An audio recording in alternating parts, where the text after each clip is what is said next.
शुक्लां ब्रह्मविचारसारपरमामाद्यां जगद्व्यापिनीं वीणापुस्तकधारिणीमभयदां जाड्यान्धकारापहां हस्ते स्फाटिकमालिकां विदधतीं पद्मासने संस्थितां वन्दे तां परमेश्वरीं भगवतीं बुद्धिप्रदां शारदां। श्री महागणाधिपतये नमः। श्री महासरस्वत्यै नमः। श्री गुरुभ्यो नमः। శని సంచారము 26 జూలై 2026 ఆదివారం రాత్రి 1 గంట నుండి 10 డిసెంబర్ 2026 గురువారం రాత్రి తెల్లవారుజామున 5:30 మధ్య కాలంలో శని గ్రహము వక్రరీత్యా మీనరాశిలో సంచరిస్తూ ఉన్నాడు కనుక సాధారణ సంచారంతో పోల్చినట్టయితే వక్రరీత్యా సంచరిస్తున్నటువంటి సమయంలో ద్వాదశ రాసుల వారికి విభిన్నమైనటువంటి గోచార ఫలితాలు ఉంటాయి. సహజంగా శని వక్రరీత్యా సంచారము, రుజుమార్గంలో సంచారము అనేటువంటివి 2 రకాల సంచారాలు మనకు శాస్త్రంలో గణిత భాగంలో చెప్పబడి ఉన్నాయి. అయితే వక్రరీత్యా శని సంచారము అని అంటే వెనుకకు నడవడము అని అర్థం కాకుండా మనము భూమిపై నుండి చూసినట్టయితే శనైశ్చరుడు వెనుకకి నడుస్తున్నట్టుగా మనకు అగుపిస్తాడు, అంటే కనబడతాడన్నమాట. ఇది ఖగోళ పరంగా సూర్యుడికి కొన్ని డిగ్రీల సమీపంలో శనైశ్చరుడు వచ్చినప్పుడు ఇలాంటి వీక్షణ మనకు కలుగుతుంది. అయితే దాని ఫలితము భూమిపైన ఉన్నటువంటి వారికి, మానవులందరికీ కూడాను విభిన్నమైనటువంటి ఫలితాలు, అంటే రుజుమార్గంలో సంచరిస్తున్నటువంటి శని కంటే కూడాను వక్రరీత్యా సంచరిస్తున్నటువంటి సమయంలో కొంత విభిన్నమైనటువంటి ఫలితాలు ఇస్తాడు అనేటువంటిది మనకు జ్యోతిష్ శాస్త్ర గ్రంథాలు చెబుతున్నాయి. గనక ఈ వక్రరీత్యా సంచరిస్తున్నటువంటి శని యొక్క ఫలితాలు ద్వాదశ రాశుల వారికి ఎలా ఉంటాయి అనేటువంటి విషయాన్ని మనము తెలుసుకుందాం. సింహరాశి జాతకులకు శనైశ్చరుడు మీనరాశిలో వక్రించి సంచరిస్తున్నటువంటి సమయం లోపల శని మూలకంగా ఫలితాలు ఎలా ఉంటాయి అనే విషయాన్ని గనక మనం చూసినట్టయితే, సింహరాశి వారికి మీనరాశిలో శని సంచారము 8వ స్థానం అవుతుంది. అంటే 8వ స్థానంలో శని సంచరిస్తున్నాడు, అందున వక్రించి ఉన్నాడు. వక్రించి ఉన్నటువంటి గ్రహానికి బలము తక్కువగా ఉంటుంది. మనపైన దుష్ప్రభావం కానీ శుభ ఫలితాలను కానీ ఇవ్వడానికి అంత బలము ఉండదు. గనక 8వ స్థానం కంటే కూడాను 7వ స్థానంలో సంచరిస్తున్నటువంటి ఫలితం కూడాను కొంత మనకు జోడించి ఫలితాలు మనం చెప్పుకోవాలి. అయితే సింహరాశి వారికి మనము 8వ స్థానం గనక 8వ స్థానంలో సంచరిస్తున్నాడు కనుక మీ లోపల సహనము చాలా అవసరము. ఈ సమయం లోపల చాలా విషయాలలో జాగ్రత్తగా ఉంటూ నిర్ణయాలు తీసుకోవాలి. ఆరోగ్యంపై శ్రద్ధ చూపాలి. అన్ని విషయాలను కూడాను పక్కన పెట్టేసి ఆరోగ్యానికి మీరు ప్రథమ ప్రాధాన్యత ఇవ్వాలి సింహరాశి జాతకులు ఈ సమయం లోపల. ఇకపోతే పూర్వము నుండి మీరు ఎదుర్కొంటూ వస్తూ ఉన్నటువంటి సమస్యలకు కొన్ని పరిష్కారాలు ఈ సమయంలో లభిస్తాయి. ఇక ఉద్యోగంలో ఉన్నటువంటి వాళ్లకు బాధ్యతలు పెరుగుతాయి. బాధ్యతల మూలకంగా మీరు మానసిక శారీరక ఒత్తిడికి గురయ్యేటువంటి అవకాశాలు బాగా ఉన్నాయి. ఉద్యోగస్తులు ముఖ్యంగా ఆఫీసులో అధికారులతో మీరు అన్యోన్యంగా స్నేహపూర్వకమైనటువంటి వాతావరణంతో వాళ్ళతో ఉండాలి. అంటే వినయ విధేయతలను ప్రదర్శిస్తూ ఉండాలి. వాళ్లతో మీరు మంచిగా ఉన్నట్టయితే మీకు సత్ఫలితాలు గోచరిస్తున్నాయి. వ్యాపారులు రుణాలు తీసుకునేటప్పుడు బ్యాంకులు కానివ్వండి లేదా వ్యక్తిగతంగా ఎవరి దగ్గరైనా కూడాను అప్పులు తీసుకునే సమయం లోపల జాగ్రత్తగా ఉండాలి. ఆ రుణ భారంలో మీరు ఇరుక్కపోయేటువంటి అవకాశాలు ఉన్నాయి, జాగ్రత్తగా ఉండాలి. ఇక కొత్త పెట్టుబడుల విషయమై వ్యాపారస్తులు బాగా ఆలోచించాలి. వీలైతే వాటిని పోస్ట్పోన్ చేసుకోవడము చాలా మంచిది.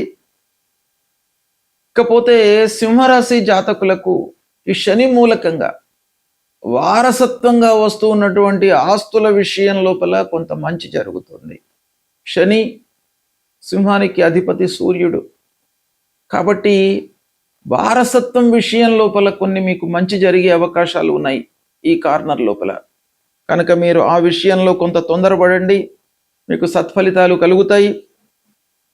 కోర్టు వ్యవహారాలలో కొంచెం స్లోగా జరుగుతుంది వ్యవహారం. మీరు అనుకున్నవి అనుకున్నట్టుగా జరగకుండా ఖర్చులతో కూడుకొని ఫలితాలు మీకు కొంత అనుకూలంగా ఉన్నప్పటికీ మీ లోపల ఒక నిరాశ అనేటువంటిది ఎదురయ్యే అవకాశాలు ఉన్నాయి. ఇక వ్యవసాయదారులకు పంటల విషయం ఆలోచించినట్టయితే మీరు కొంత ప్రణాళికాయుతంగా ముందుకు వెళ్ళండి. ఏ పంటలు వేయాలి, ఏ విధంగా వ్యవసాయం చేయాలి అనేటువంటి విషయాన్ని మీరు తెలుసుకున్నట్టయితే మీకు కొంతవరకు ఉపయోగపడుతుంది. విద్యార్థుల మట్టుకు ఈ సమయం లోపల శ్రమించాలి, కష్టపడితే మీకు ఫలితం అందుబాటులో ఉంటుంది. అపార్థాలకు ముఖ్యంగా దంపతులు భర్తతో కానివ్వండి, భర్త భార్యతో కానివ్వండి, అపార్థాలకు పోకుండా మనసులో ఏదో పెట్టుకొని మాట్లాడడం అనేటువంటిది ఈ సమయం లోపల తగదు. సంతానం విషయం లోపల సహనంతో ఉండండి. అంటే పిల్లల విషయంలో మీరు జాగ్రత్తలు తీసుకోవాలి. వాళ్ళ యొక్క సెటిల్మెంటు, చదువు, ఉద్యోగ వ్యవహారం ఇవన్నీ కూడాను మీరు ఓపికతో వాళ్ళ విషయంలో మీరు చూసుకున్నట్టయితే బాగా కలిసి వస్తుంది. శారీరక మానసిక స్థితి నిలకడగా ఉండడానికి మీరు ఆధ్యాత్మికంగా ముందుకు వెళ్ళండి, సత్ఫలితాలు కలుగుతాయి. రాజకీయ నాయకులకు అంటే రాజకీయంలో ఉన్నటువంటి వాళ్లకు అనవసరమైనటువంటి విమర్శలు మీరు ఎదుర్కొనే అవకాశం ఈ సమయంలో ఉంది. కనుక సహనంతో ఉండడము, ఎదుటి వాళ్ళు మాట్లాడుతున్నటువంటి విషయాలను పరిపూర్ణంగా వినడము చాలా అవసరం ఈ సమయం లోపల. ఇకపోతే కళాకారులకు, మీడియా రంగంలో ఉన్నటువంటి వాళ్లకు, సాఫ్ట్వేర్లో ఉన్నటువంటి వాళ్లకు, బ్యాంకింగ్ సెక్టార్లో ఉన్నటువంటి వాళ్లకు, మార్కెటింగ్లో ఉన్నటువంటి వాళ్లకు కొంత కలిసి వస్తుంది. దాన్ని సద్వినియోగపరచుకోండి. ముఖ్యంగా ఈ వక్రించి శని మీనరాశిలో సంచరిస్తూ తృతీయ స్థానాన్ని చూస్తూ ఉన్నాడు. అంటే సింహరాశి జాతకులకు తృతీయ దృష్టితో దశమ స్థానాన్ని చూస్తున్నాడు. కాబట్టి ఉద్యోగంలో మీరు కొంత క్రమశిక్షణతో ఉండాలి. అంటే ఆఫీస్ పరంగా కొంత ఆ ఆఫీసు వాళ్ళు నియమించినటువంటి నియమ నిబంధనలకు లోబడి క్రమశిక్షణతో ఉన్నట్టయితే మీకు మంచి పేరు వస్తుంది, సత్ఫలితాలను పొందుతారు. మాట తీరులో మట్టుకు జాగ్రత్తగా ఉండాలి ఈ సమయంలో సింహరాశి వాళ్ళు. ఇకపోతే ముఖ్యంగా పిల్లలను ఓవర్లుక్ చేయకుండా ఉండాలి. వాళ్ళు ఏం చేస్తున్నారు, వాళ్ళ చదువు కానివ్వండి, సెటిల్మెంట్ కానివ్వండి, వాళ్ళ బిహేవియర్ కానీ వీటన్నింటిపైన కూడాను మీరు చాలా నిశితమైనటువంటి ఒక దృష్టితో ఉండాలి, జాగ్రత్తలు తీసుకోవాలి. ఈ విధంగా సింహరాశి జాతకులకు శని అష్టమ స్థానంలో అంటే మీనరాశిలో వక్రించి సంచరిస్తున్నాడు గనక కొన్ని జాగ్రత్తలు మట్టుకు అవసరము. కొన్ని విషయాలలో మంచి ఫలితాలు కూడాను ఒక పక్కన ఉన్నాయి, సద్వినియోగపరచుకోండి. శనైశ్చరుడు మీనరాశిలో వక్రించి సంచరిస్తున్నటువంటి సమయంలో ఆయా రాసుల వారికి గోచార రీత్యా 1, 2, 4, 5, 7, 8, 9, 10, 12 స్థానాలలో ప్రతికూలమైనటువంటి ఫలితాలను ఇస్తాడు.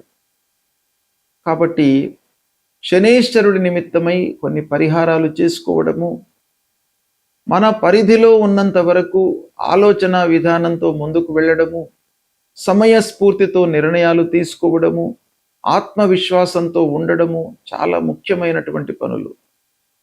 కాబట్టి పరిహారం మనము ఏం చేసుకోవాలి అంటే భగవంతుడి యొక్క అనుగ్రహం కొరకై మనం చేయవలసినటువంటి కర్తవ్యం ఏంటి అని అంటే, మీరు ప్రతినిత్యం కూడాను శనీశ్వరుడికి సంబంధించినటువంటి మూలమంత్రాన్ని జపించండి. నీలాంజన సమాభాసం రవిపుత్రం యమాగ్రజం ఛాయా మార్తాండ సంభూతం తం నమామి శనైశ్చరం అనేటువంటి ఈ మూలమంత్రాన్ని ప్రతినిత్యం కూడాను చదువుకోండి. హనుమాన్ చాలీసా పారాయణం చేయండి.